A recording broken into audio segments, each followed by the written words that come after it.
The Monster Dreamweaver by Jansen Davies. Chapter 1. The Problem with Abductions. The abductions had become unsustainable. What once was a quiet science, performed under moonlight with surgical precision, had devolved into chaos. Earthlings had grown paranoid.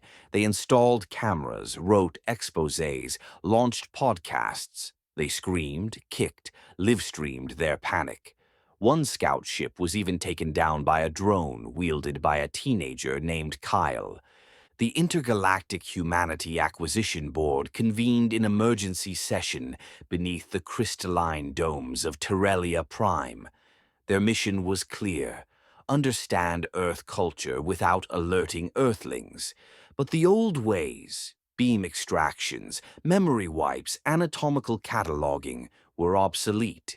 They needed something new, something elegant, something that didn't involve duct tape and screaming. Enter the Dreamweaver. A marvel of alien engineering, the Dreamweaver could extract and manifest dreams from any sentient being. Not just record them, make them real. It was designed to be the ultimate cultural translator, a window into the subconscious, a bridge between worlds. The theory was simple. Dreams were pure, unfiltered. They revealed what a species feared, loved, desired, and imagined. By downloading and manifesting human dreams, the Terrellians could bypass the messiness of direct contact and study Earth's psyche from a safe distance. There was only one problem. They needed the perfect dreamer. Not a celebrity, not a genius, not a conspiracy theorist with a bunker full of canned beans. They needed someone ordinary, a baseline human, a control subject, someone whose dreams would reflect the average Earth experience. And so, Scout Ship Theta 9 was dispatched to Earth with one directive: find the most boring human alive. Chapter 2. The Selection. Scout Ship Theta 9 hovered silently above the cul-de-sac, cloaked in refractive shielding and bureaucratic optimism. Its crew, 6 Terrellian observers with degrees in xenocultural anthropology and zero field experience, scanned the neighborhood for signs of exceptional mediocrity. They passed over influencers, conspiracy theorists, amateur ghost hunters, and one man who had built a shrine to his microwave. All were deemed too eccentric, too volatile, too narratively risky. Then they found him, Kenneth Marsh. He lived in a beige, split-level house with vinyl siding and a lawn that was neither well-kept nor neglected, just passable. His car was a 2007 sedan with a dented bumper and a sticker that read, "I break for lunch."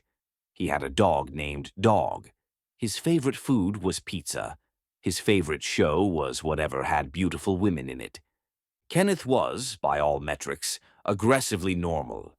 He worked at a mid-tier publishing house in the city, writing gothic horror comics that sold just well enough to keep him employed.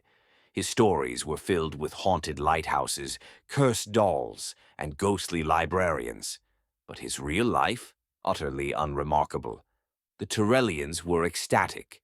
"This one," said lead observer Trivex, adjusting his ocular membrane. "He is the control variable, the cultural constant, the statistical center of Earth's bell curve." They initiated a week-long surveillance protocol. Kenneth's routines were mapped, his conversations recorded, his sleep patterns monitored passively through ambient neural leakage. He never noticed. He rarely noticed anything. On the 7th night, Kenneth brushed his teeth for exactly 2 minutes, set his alarm for 7:30 a.m., and climbed into bed wearing socks. He fell asleep to the sound of a fan and a podcast about haunted staircases. At 2:47 a.m., Theta 9 descended. A beam of soft blue light passed through the roof, through Kenneth's skull, and into the dream cortex. His subconscious was harvested, every image, every emotion, every passion. The data was stored in a crystalline pod and sealed with a biolock. Kenneth snored. Dog snored louder. The Tyrellians departed, triumphant. They had no idea what they had just captured. Chapter 3. The Dreamweaver Awakens. The crystalline pod was placed into the Dreamweaver's intake chamber with ceremonial precision. Tyrellian scientists gathered in concentric rings around the machine, their translucent skin pulsing with anticipation. Lead engineer Varnix adjusted the neural stabilizers. The chamber hissed, the lights dimmed. "Begin extraction," he said. The Dreamweaver hummed to life. It was a towering construct of biometal and quantum glass, designed to translate subconscious imagery into physical form. The pod cracked open. Kenneth Marsh's dreams, raw, unfiltered, and deeply gothic, flooded the system. At first, the results were promising. A flickering candle appeared, then a cobwebbed hallway, a haunted mirror. The scientists took notes, murmuring about cultural symbolism and architectural decay. But then the machine surged. The hallway twisted, the mirror shattered, and from the shards emerged the first creature. It had no name, no symmetry, its limbs bent in directions that defied physics. Its eyes blinked independently, its mouth was a spiral of teeth. It screamed, not in pain but in joy. Then came another, and another. The Dreamweaver pulsed like a heart attack. Monsters poured out in waves. Some slithered, some flew, some crawled on dozens of legs. They were grotesque, surreal, and utterly hostile. Each one was a fragment of Kenneth's nightmares, stitched together with the logic of horror comics and REM chaos. The facility's containment protocols failed within minutes. Security drones were shredded. Researchers were devoured. The emergency teleportation grid overloaded. Varnix tried to shut down the Dreamweaver manually, but the machine had become sentient, driven by Kenneth's subconscious narrative instincts. It wanted escalation.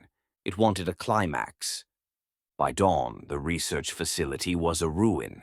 The monsters had spread to the outer communities. Tyrellia was under siege. And somewhere in Ohio, Kenneth Marsh stirred in his sleep, dreaming of a haunted vending machine that only dispensed screams.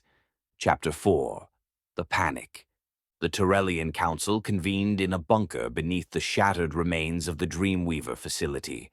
Above ground, monsters roamed freely. Some howled at twin moons, others nested in the ruins of research towers, and one particularly large creature had claimed the planetary Senate chamber as its personal feeding pit.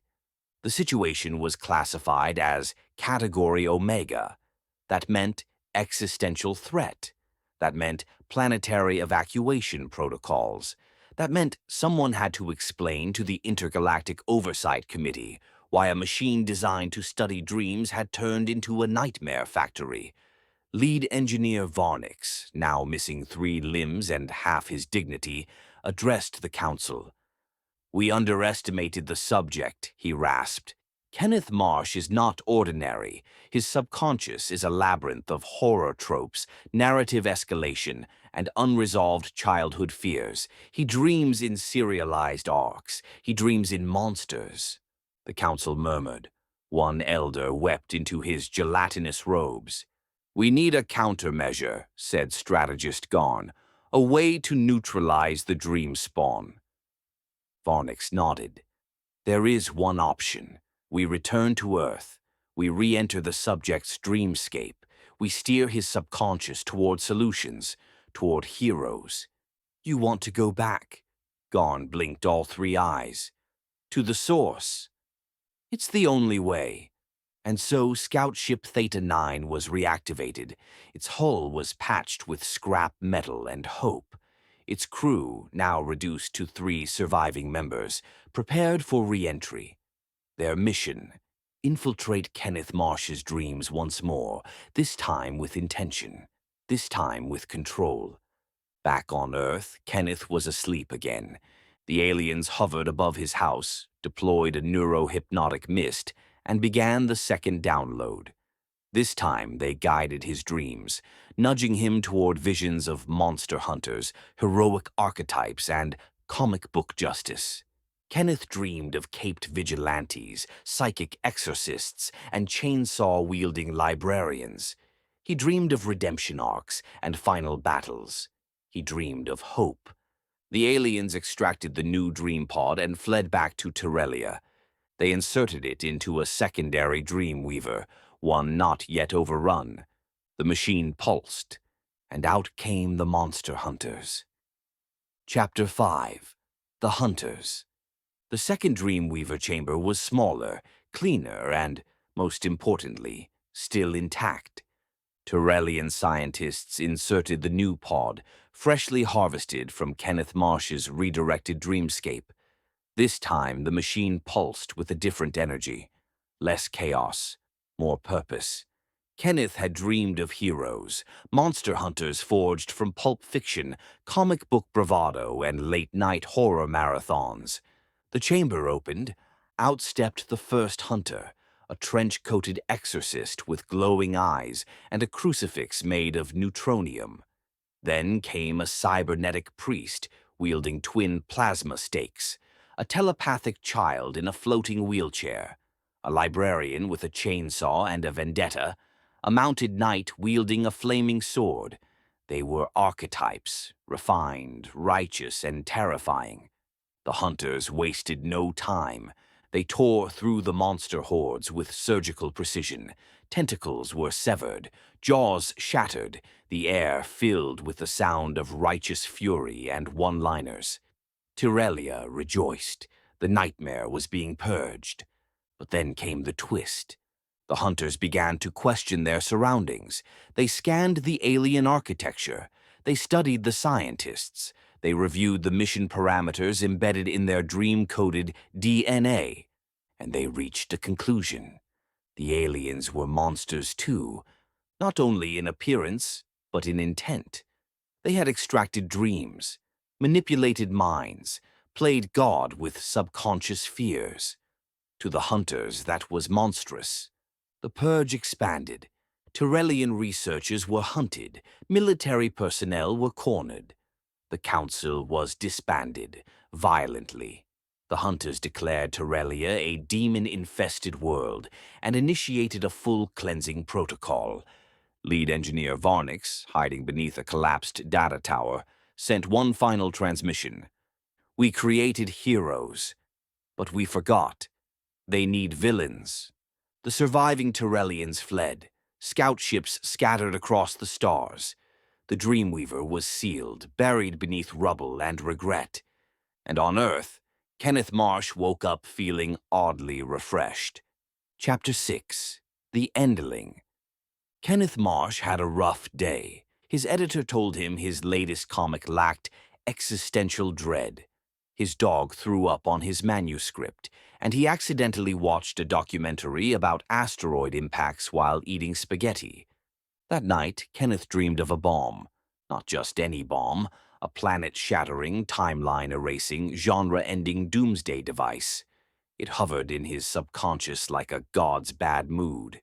It was sleek, chrome, and pulsing with countdowns in languages no one had spoken in millennia. It whispered things like, "All stories end," and "Boom means boom." It was called the Endling. The aliens, still orbiting Earth in their battered scout ship, intercepted the dream. They didn't know what the dream contained, but they were desperate. Desperate to end the chaos on Terrelia, they downloaded the pod and fed it into the last operational Dreamweaver. The machine hummed, lights flickered, and then the Endling emerged. It didn't roar, it didn't blink, it simply hovered, scanned the planet, and said, "Planet is no longer viable. Existence is existentially flawed." Then it exploded. Terrelia didn't burn, it ceased. Monsters, hunters, all living creatures, gone. The planet was reduced to a poetic footnote in the galactic archives. Terrelia, destroyed by a dream. Epilogue, the Burrito Protocol. Kenneth woke up refreshed. He had no idea he'd just wiped out an entire civilization with his subconscious. He reheated a slice of leftover pizza. He fed dog. He opened his laptop and typed, Chapter 1, The Burrito That Knew Too Much. His editor called an hour later. Kenny, this new pitch?